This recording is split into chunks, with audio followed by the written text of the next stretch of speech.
भूर्भुवः स्वः तत्सवितुर्वरेण्यं भर्गो देवस्य धीमहि धियो यो नः प्रचोदयात्। प्रणाम साधकों। आगे चलेंगे। श्लोक संख्या 43 से 45 तक लेंगे।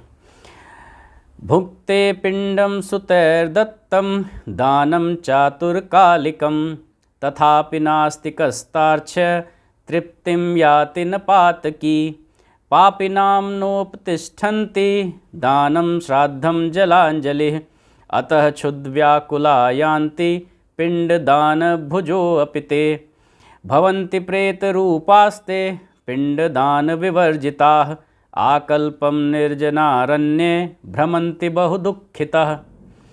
तो आगे श्री हरि विष्णु कहते हैं गरुण जी से कि हे तार्च, तार्च मतलब पक्षीराज, तो गरुण जी को संबोधित करते हुए कह रहे हैं वह पातकी जीव, पातकी मतलब जो पापी है, पाप से भरा हुआ, वह पातकी जीव पुत्रों से दिए हुए पिंड तथा आतुर काल में दिए हुए दान के पुण्य को प्राप्त करता है।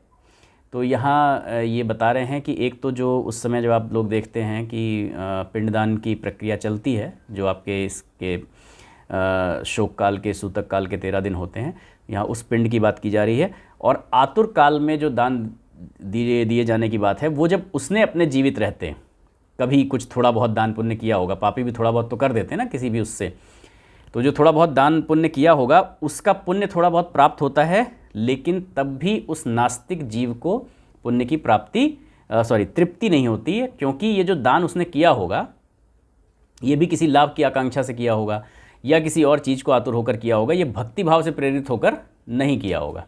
तो बेसिकली वही ध्यान आपको प्राप्त होता है जो आप किसी अपने लालच या अपने स्वार्थवश नहीं होके रियल में समर्पित होके कि हाँ ये काम मुझे किसी और की भलाई के लिए ही करना होता है, सिर्फ वो जो आपका दिया हुआ दान पुण्य है उतना ही आपको प्राप्त होता है। आपने अगर किसी इच्छा से किया कि मैंने ये किया है इसके बदले मेरे ये भला हो जाए, तो ऐसा किया हुआ दान आपको मृत्यु उपरांत नहीं मिलता है। एक कथा आती है महाभारत में कि एक बार भगवान श्री कृष्ण के सखा अर्जुन उनके साथ जा रहे थे कहीं, और थोड़ा उनको तंग करने के इरादे से, क्योंकि सखा थे तो थोड़ा सा तंग करते भी थे कभी कभी, ऐसा उन्होंने गीता में कहा भी है एक श्लोक के अंदर। तो उन्होंने कहा कि क्या केशव आप जो है हमेशा दानी कर्ण को दानी कर्ण कहते हैं, मैं दान नहीं करता क्या? मैं भी दान करता हूँ, मुझे तो आप कभी नाम लेते नहीं मेरा, तो क्यों हमेशा आप जो है वो कर्ण की ही वो कहते हैं? संसार भी कर्ण को कहता है, हम लोग भी तो करते हैं। तो उन्होंने कहा अच्छा, मैं कोई बात नहीं। उन्होंने उसका उत्तर तो नहीं दिया, कृष्ण जी का अपना अंदाज है, अपना स्टाइल है करने का। तो वो चल रहे थे, वहाँ सामने उनको दूर 2 पहाड़ नज़र आए, उन्होंने उन दोनों पहाड़ों को सोने के पहाड़ों में बदल दिया और उन्होंने अर्जुन से कहा कि अर्जुन ऐसा करो, यहाँ ये जो 2 गांव हैं ये सारे पहाड़ इनमें दान कर दो। अर्जुन ने पूरे गांव में घोषणा करवा दी कि भाई मैं सोना दान करने वाला हूँ, कल सुबह सब लोग इकट्ठे हो जाएं। सारे गांव वाले इकट्ठे हो गए, अर्जुन लेके अपना लग गए, भर भर के देने लगे, और वो पहाड़ कम ही ना हो। अब जब पहाड़ कम ही ना हो तो लोग अपने घरों में सोना रख के आए, फिर लाइन में लग जाएं। अर्जुन ये करते करते थक गए। अर्जुन कहे केशव मैं तो दान देते देते थक गया, अब मैं और नहीं कर पाऊँगा। उन्होंने कहा ओके लेट मी कॉल कर्ण। उन्होंने कर्ण को बुला लिया, और जब कर्ण को बुलाया तो कर्ण से बोले कर्ण ये 2 पहाड़ हैं सोने के, इन दान करना है इनको, इनमें गांव वालों में कर दोगे? कर्ण बोले अरे केशव आपकी आज्ञा, कर देंगे तुरंत, ऐसी क्या बात है। तो कृष्ण जी का तो सभी सम्मान करते थे, उन्होंने कहा कि हम कर देंगे, कोई समस्या नहीं। उन्होंने सारे गाँव वालों को बुलाया और कर्ण बोले बस सुनो, ये 2 सोने के पहाड़ हैं, ये सब तुम लोगों के हैं, जिसको जितना चाहिए ले लो, और चले गए। उन्होंने कहा देखा ये अंतर था, कर्ण ने जाते हुए पीछे मुड़ के ये भी नहीं देखा कि लोग उसकी कितनी प्रशंसा कर रहे हैं। उसको दान देने के बाद ये भी अभिलाषा नहीं है कि बदले में उसे प्रशंसा के शब्द भी सुनने को मिले, जबकि तुम्हारे अंदर दानी का भाव था कि मैं दे रहा हूँ अपने हाथ से। कर्ण ने अपने हाथ से किसी को कुछ नहीं दिया, उसके अंदर ना तो दानी का भाव है, ना कुछ है, ना वो अपनी प्रशंसा सुनने के लिए वहाँ पर खड़ा रहा। तो असल में इस लेवल का जो दान होगा वो तो खैर फिर पुण्यात्मा ही हो जाएंगे, तो वो उसमें यम मार्ग में जाने की आवश्यकता ही नहीं पड़ेगी, वो तो सुगम मार्ग से जाएंगे। बट अगर छोटे उसमें भी कई कभी बार किया हमारे होगा पास अच्छा तो ऐसी मिलेगा। वृत्ति हो जाती है कि कोई काम हम अनायास करते हैं। एक्चुअली जो हम अनायास करते हैं ना, जिसके पीछे हमारा खुद का कोई मोटिव नहीं होता, हमारी खुद की कोई लालसा, हमारी खुद की कोई इच्छा नहीं होती है, ना प्रसिद्धि पाने की, ना ही ये कहे जाने की कि देखिए हम ये काम कर रहे हैं। आप कभी सोच के वही देखिएगा, फलता है। आप कभी सोच के देखिएगा, अगर आप पारलौकिक को छोड़ भी दें, ये फलने फूलने पुण्य कहाँ क्या मिलेगा, अगर इसको छोड़ भी दें, तो आप ये देखिएगा दुख का कारण क्या है। दुख का असली कारण है एक्सपेक्टेशन। आप अगर किसी का भला करते हैं, तो अगर आप उससे कुछ पाने की इच्छा नहीं रखते, तो एटलीस्ट बदले में इतनी तो इच्छा रहती ही है मन में कि यार ये आदमी मेरे बारे में अच्छा बोलेगा, ये किसी से बोलेगा तो अच्छा बोलेगा। बोले तो कोई बात नहीं, कम से कम बुरा ना कहे। हाँ, हालांकि ये भी नेक्स्ट लेवल है कि कम से कम बुरा ना कहे। आदमी की उम्मीद यही होती है कि मेरे बारे में 4 जगह अच्छा कहेगा और इससे मेरा नाम होगा। अगर हमें पता चलता है कि यार वो आदमी मुझसे मिला था और उसने मेरे बारे में कुछ नहीं कहा, जबकि मैंने उसकी इतनी मदद की, यार लोग कितने एहसान फरामोश होते हैं, यही अगले मुंह निकलेगा कि मतलब मैंने इतना किया और उसने कुछ नहीं कहा। और अगर कहीं गलती से मान लीजिए कोई एक ऐसा कृत्य होगा जो कि उसको ख़राब लग गया होगा आपकी तरफ से या कुछ भी होगा, और उसने वैसा बोल दिया, तब तो फिर होगा यार मतलब हद होती है, मैं इतना कर रहा हूँ वो मेरी बुराई कर रहा है। तो दुख का कारण है उम्मीद रखना, एक्सपेक्टेशन। अगर आपको इस संसार के जीवित अजीवित जड़ चेतन किसी भी तरह के प्राणी से कोई उम्मीद नहीं है, अगर आप सड़क पे चलते हुए कोई गिर रहा है उसको बचाते हैं, एक हाथ से पकड़ के खड़ा करते हैं और आगे निकल जाते हैं, देखते भी नहीं हैं कि पीछे उसने क्या कहा, तब समझिए कि आपकी थोड़ी थोड़ी अंतर्दृष्टि खुलने लगी है और तत्व दृष्टि डेवलप होने लगी है। जब ये दृष्टि डेवलप हो जाती है तो फिर यम मार्ग जाना ही नहीं पड़ता, तो फिर आप स्वयं सत चित आनंद हो जाते हैं, सच्चिदानंद। पुत्रादि कुटुंबियों के द्वारा पापियों की मुक्ति के उद्देश्य से किए गए श्राद्ध, दान तथा जलांजलि उनके पास नहीं ठहरती।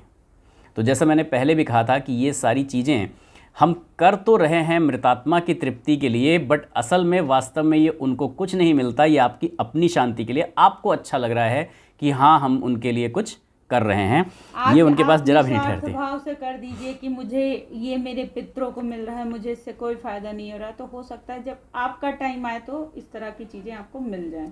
राइट। अतः पिंडदान का भोग करने पर भी वे जीव क्षुधा से आकुल व्याकुल होकर यम के मार्ग में जाते हैं। तो इसीलिए लिखा हुआ है ये उनके पास नहीं ठहरती। तो आप जो पिंडदान कर रहे हैं उसका वो भोग कर रहे हैं, सारी चीज़ें हैं, लेकिन क्यों? याद करें मरने के बाद हमारा क्या होता है। हमने लिखा है, पढ़ा है कि वहाँ पर इंद्रियां तो है नहीं, जो कुछ हो रहा है वो सूक्ष्म में हो रहा है, और स्वप्न की प्यास किससे बुझती है?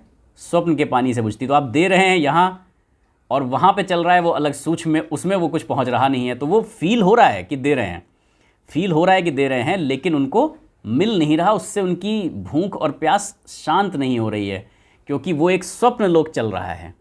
उस लोक में जाकर जब कोई, उस लोक में कौन कर सकता है? उस लोक में उनका अपना चित्त कर सकता है, अपनी बुद्धि कर सकती है, और दूसरा कोई सहायता, वहाँ पर भी यही लिखा हुआ है, और दूसरा कोई वहाँ पर आपकी सहायता कर नहीं सकता। एक चीज़ बस ये है कि जब आप इस तरह का कोई भी कर्म कर रहे होते हैं, तो क्योंकि वो इन सब चीज़ों से इतने दुखी हैं पूर्वज हमारे, जो भी मृत आत्मा है, तो उसे हमारे बस इन कृत्यों को देख के थोड़ी सी खुशी होती है कि एटलीस्ट हमें कहीं अच्छा समझा जा रहा है। यस, तो उनकी क्षुधा शांत नहीं होती है, लेकिन उनको एक संतोष होता है कि हाँ, इसीलिए कह रहे हैं ना कि वो उनके पास ठहरती नहीं है, उनको सिर्फ पता चलता है, दिखता है कि हाँ ये हो रहा है, इसलिए कह रहे हैं वो ठहरती नहीं, क्योंकि वो उसको खा पी, मतलब इसका वैज्ञानिक विश्लेषण की बात मैं अगर कह रहा हूँ तो हालांकि बाद के एक अध्याय में गुरुदेव ने भी इसका वैज्ञानिक विश्लेषण किया है, लेकिन वो सार रूप में है। तो मैं इसलिए जहाँ पर आ रहा है वो आपको बताता चल रहा हूँ कि वो ठहरती नहीं इसलिए लिखा जा रहा है क्योंकि इंद्रिय रूप में आप उसका भोग वो कर नहीं सकते, उनको सिर्फ पता चल रहा है, तो तृप्ति नहीं हो रही, जो भूख लगी है, जो प्यास लगी है, वो नहीं मिट रही, क्योंकि वो मानसिक रूप में, मानसिक लोक जो तैयार किया हुआ है वहाँ पर है। ऐसे इमेजिन कीजिए कि आपके पास बहुत अच्छे अच्छे व्यंजन बने हुए रखे हैं आप ही के लिए, उससे बहुत अच्छी अच्छी खुशबू आ रही है, और आपसे कहा जाए कि आप खुशबू लेके इसका पेट भर लीजिए, तो क्या पेट भरेगा? मतलब आपको पता है कि व्यंजन बहुत स्वादिष्ट है, सामने रखा हुआ है, देख भी रहे हैं, आप ही के लिए है, ऐसा सब कुछ है, बट उसे आपको खाना नहीं है, उसकी आपको सिर्फ खुशबू से अपना पेट भरना है, तो क्या हो सकता है संभव? बिल्कुल सेम यही स्थिति वहाँ पे है। एक लेवल और आगे जाइए, खुशबू भी नहीं आ रही है। मोबाइल में आजकल डिजिटल जीआई पे लोग मिठाइयाँ और पकवान भेज देते हैं जिसमें से अरोमा खुशबू निकल भी रही है, वो चल भी रहा है, सब कुछ है, लेकिन ना तो उसकी आपको खुशबू मिल सकती है, ना टेस्ट मिल सकता है, ना गंध स्वाद, कुछ भी, सिर्फ आप देख सकते हैं। और उसमें बकायदा कहा जाता है कि ये चीज़ आपके लिए लीजिए, आपको दे दिया। हाँ, आपके लिए भेजी गई है। क्या फ़ायदा? लोग 2-2 हज़ार के नोट दे देते हैं गिफ्ट में, बहुत सारी चीज़ें गिफ्ट में दे देते हैं, क्या फ़ायदा? सिर्फ आप उसको देख सकते हैं, फील कर सकते हैं, और कुछ नहीं। तो जिनका पिंडदान नहीं होता, अब समस्या आती फिर करना क्यों चाहिए? कई बार लोग कहते हैं फिर ये श्राद्ध आदि दान तर्पण ये सब किया ही क्यों जाए? तो जिनका पिंडदान नहीं होता वे प्रेत रूप में होकर कल्प पर्यंत निर्जन वन में बहुत दुखदाई स्थिति में होकर भ्रमण करते रहते हैं, क्योंकि वहाँ इस स्थिति में वो इतने आकुल व्याकुल तो हो ही जाते हैं। फिर उनको ये भी लगता है यार मतलब ये लोग मेरे लिए कुछ भी नहीं कर रहे हैं, मैं इनके लिए इतनी संपत्ति छोड़ के गया, इतना धन छोड़ के गया, इतना ये सारी चीज़ें करके गया, और ये मेरे लिए श्राद्ध तर्पण भी नहीं कर रहे हैं, इतना भी नहीं कर रहे हैं पिंडदान। क्योंकि उनको मानसिक रूप से ये भी पता चलता होगा ना कि बाकी लोगों के परिजन कर रहे हैं, तो उनको थोड़ा सा रिलैक्सेशन मिल रहा है, मुझे वो भी नहीं मिल रहा, फिर वो प्रेत बनकर आते हैं। तो इसलिए ये करना, जो लोग कहते हैं कि मृतात्मा की शांति के लिए ज़रूरी है, शांति के लिए ज़रूरी है कि एटलीस्ट आपकी तरफ से वो शांत हो जाएं। एक्चुअली होता क्या है ना, सभी कुछ कहते हैं कि सब कुछ जो है मानसिक शांति का चल रहा है, यहाँ पे जो भी प्रावधान है वो सारा कुछ मानसिक शांति के लिए चल रहा है। उसमें होता क्या है कि जब आप उन्हें ये सब चीज़ें देते हैं और वो उसे उपभोग करने की कोशिश करते हैं, लेकिन वो हो नहीं पाता, तो कहीं ना कहीं उनकी इस बात से जो तृष्णा थी, ये जो एक इच्छा थी कि हमें ये मिलेगा तो हम भोग कर लेंगे, वो उन्हें सच्चाई सामने आ जाती है कि देखिए हमें मिल रहा है पर हम भोग नहीं कर सकते हैं, क्योंकि अब हमारी वो स्थिति नहीं रही कि हम वो भोग सकें। तो यहाँ से उनका जो ये मोह है, जो एक चीज़ लगाव था कि नहीं हमें ये मिल सकता था, हम इसे भोग सकते थे, वो चीज़ ख़त्म हो जाती है। उन्हें ये समझ आ जाता है कि हाँ मिल तो सकता है पर हम भोग नहीं सकते अब। तो ये चीज़ जब ख़त्म होती है तो वो मुक्ति की तरफ निकल जाते हैं, मतलब उनको यहाँ से मोह ख़त्म हो गया, कम से कम आगे की तरफ बढ़ गए। लेकिन जिन लोगों को नहीं मिला उन्हें क्या लगता है, उन्हें लगता है कि अगर मिलता तो हम भोग सकते थे। तो ये जो एक इच्छा है ना कि जो उस चीज़ का हम एक्सपीरियंस कर लेते हैं, उसका हमें पता चल जाता है, हम उसके परिणाम से वाकिफ हो जाते हैं तो हम आगे चले जाते हैं। लेकिन अगर हमें कोई चीज़ हमारी कहते हैं कोई इच्छा रह गई तो फिर हम वहीं अटके रहते हैं, हमें ये लगता है कि नहीं जी ये हो जाएगा तो चीज़ें सही हो जाएंगी, और वहीं आते हैं। इसीलिए ज़्यादातर लोग जो प्रेत योनि में होते हैं वो अपने प्रियजनों के पास ही आते हैं, क्योंकि उस इच्छा पूर्ति की जो उनकी आकांक्षा थी, जो एक्सपेक्टेशन थी, वो आपसे ही थी, तो वो आप ही के पास आएंगे। बहुत कम ऐसा होता है कि किसी अनजान को किसी प्रेत ने सताया हो, ज़्यादातर उसके जानने वाले ही होते हैं, क्योंकि वो अपनी इच्छा की पूर्ति उन्हीं से कराना चाहते थे और उन्होंने उसके लिए किया नहीं। भागवत में भी ऐसी कथा आती है कि जो गोकर्ण के भाई थे तो वो जब मिलते हैं उनको तो वो कहते हैं कि भाई मैंने तो कर दिया तुम्हारा सारा श्राद्ध तर्पण, तो उन्होंने कहा लेकिन तब भी मुक्ति हुई नहीं है, तो भागवत कथा कराओ। तो आगे विष्णु जी बताना शुरू करते हैं। ना भुक्तम क्षीयते कर्म कल्पकोटिशतैरपै अभुक्त्वा यातनां जंतुर्मानुष्यं लभते नहि अतो दद्यात् सुतः पिंडान दिनेषु दशसु द्विज प्रत्यहं ते विभाज्यन्ते चतुर्भागे खगोत्तम भागद्वयं तु देहस्य पुष्टित्वं भूतपञ्चके तृतीयं यं दूतानां चतुर्थं सोपजीवति अहोरात्रैश्च नवभिः प्रेतः पिण्डमवाप्नुयात् जंतुर्निष्पन्नदेहश्च दशमे बलमाप्नुयात् दग्धे देहे पुनर्देहः पिण्डैरुद्यत्पद्यते खग हस्ता मात्रपुमान येन पथि भुङ्क्ते शुभाशुभम्। तो इसके आगे बताना शुरू करते हैं। भगवान श्री हरि विष्णु कहते हैं, हे गरुण, सैकड़ों करोड़ कल्प बीत जाने पर भी बिना भोग किए कर्म फल का नाश नहीं होता। जो हम लोग गहना कर्मणो गति में अभी अभी देख कर आ रहे हैं कि कर्म की गति इतनी गहन है कि हो सकता है 100 जन्मों तक उसे अगर एक दूसरे से एक मतलब जिस पूरा प्रभाव दिलवाना है वैसी परिस्थिति ना उत्पन्न हो पाए, तो हो सकता है 100 जन्म हो जाएं। भीष्म पितामह की कथा हम लोगों ने देखी ही, 100 जन्म 1000 जन्म भी हो जाएं, लेकिन जब तक कर्मफल मिल नहीं जाएगा वो मिटता नहीं है। मेन वाला प्रारब्ध वाला जो है वो मिटता नहीं है। और जब तक वह पापी जीवात्मा यातनाओं का भोग नहीं कर लेता तब तक उसे मनुष्य शरीर भी प्राप्त नहीं होता। मतलब इससे और पहले वाली पाप की जो बात हो रही है, जब 84 लाख योनियों से जीव भ्रमण करके आ रहा है, तो अपनी यातनाओं का भोग जब तक नहीं कर लेता एक लेवल की, तब तक उसे मनुष्य शरीर भी प्राप्त नहीं होता। हे पक्षी, इसलिए पुत्रादि कुटुंबी जनों को चाहिए कि वे 10 दिनों तक प्रतिदिन पिंडदान करें, क्योंकि जैसी प्रक्रिया बनी हुई है, जब वो मानसिक रूप से वहाँ देखते होंगे, कहते हैं ना मानसिक रूप से वो दूसरे जो हैं मृतात्मा उनसे भी संपर्क स्थापित कर सकते हैं। वो पूरी तरह से ये तो नहीं जान सकते कि वो किस टाइप के नरक में हैं या किस टाइप के स्वर्ग में हैं, क्या अनुभूति कर रहे हैं, बट दुख में है या सुख में है ऐसा पता चल सकता है। तो ये भी पता चल सकता है भाई बाकी लोग कर रहे हैं, मेरे नहीं कर रहे हैं, तो मुझे और कष्ट हो रहा है। तो 10 दिन तक प्रतिदिन पिंडदान करें, इसीलिए ये किया जाता है। हे पक्षी श्रेष्ठ, उन पिंडों को प्रतिदिन 4 भागों में विभक्त करें। उनमें 2 भाग तो प्रेत की देह के पंचभूतों की पुष्टि के लिए होता है। 2 भाग तो पंचभूतों की पुष्टि के लिए, मतलब आपका जो ये पंच तत्वों से जो बना हुआ शरीर था, दैहिक स्थूल की बात कर रहे हैं, उनकी पुष्टि के लिए होता है। तीसरा भाग यमदूतों को प्राप्त होता है। जो यमदूत मानसिक रूप से थे, तो वो आदमी कम से कम जो मानसिक में है उसे पता चलता है, अच्छा देखो ये पिंडदान मिल गया तो अब ये मेरे यमदूत शांत हुए। जो मानसिक लोग हुआ है उसी में वो भी आ गया, ये पिंडदान भी आया कि पिंड मिल गया इनको, अब कम से कम ये शांत हुए। क्योंकि वो बनी हुई मानसिक वैसे ही है कि अगर वो पिंडदान नहीं मिलेगा तो ये शांत नहीं होंगे, मुझे परेशान करते रहेंगे, और जब ये मुझे परेशान करते रहेंगे तो मैं प्रेत बनूंगा, मैं आके तुमको परेशान करूंगा। देखिए सीधा सा तरीका है, अब आपके घर कोई 2 गेस्ट आके बैठे हैं तो ऐसा तो नहीं हो सकता ना कि आप खाना खा लें उनको ना पूछें। बिल्कुल तो सेम स्थिति है। और चौथे भाग से उस जीवात्मा को आहार प्राप्त होता है। ये कारण है 4 भागों में पिंडदान बनाने का। 9 रात दिनों में पिंड प्राप्त करके प्रेत का शरीर बन जाता है, जो आभासी शरीर, सूक्ष्म शरीर है, उसका निर्माण हो जाता है। और 10वें दिन उस शरीर में बल की प्राप्ति होती है।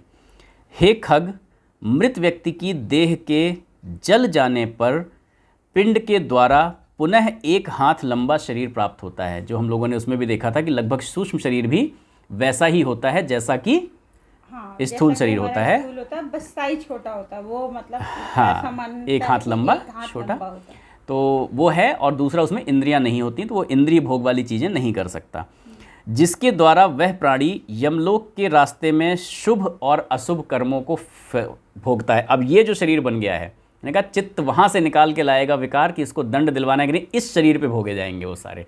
कहते हैं ना कि वो सूक्ष्म शरीर का निर्माण करता है, एक शरीर का निर्माण करता है मानसिक, और उसमें वो यातना होगी या सुख होगा, जो कुछ भी होगा वो इसमें होगा। तो क्योंकि ये तो यमलोक का वर्णन है तो इसमें सारी यातना ही है। पूछा ही यही है कि दुर्गम मार्ग बताइए, तो इसमें सुख वाला वर्णन नहीं है, इसमें सारा यातना वाला ही वर्णन है।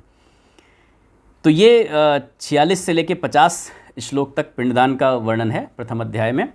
हम लोग आगे वर्णन लेंगे अगले वीडियो में। तब तक एक बार जगत के कल्याण के लिए शुभकामना प्रार्थना करते हैं और फिर चलेंगे हम अगले वीडियो की तरफ। ओम स्वस्ति प्रजाभ्यः परिपालयन्तां न्यायेन मार्गेण महिषः गोब्राह्मणेभ्यः शुभमस्तु नित्यं लोकाः समस्ताः सुखिनो भवन्तु सर्वे भवन्तु सुखिनः सर्वे सन्तु निरामयाः सर्वे भद्राणि पश्यन्तु मा कश्चित् दुःखमाप्नुयात्।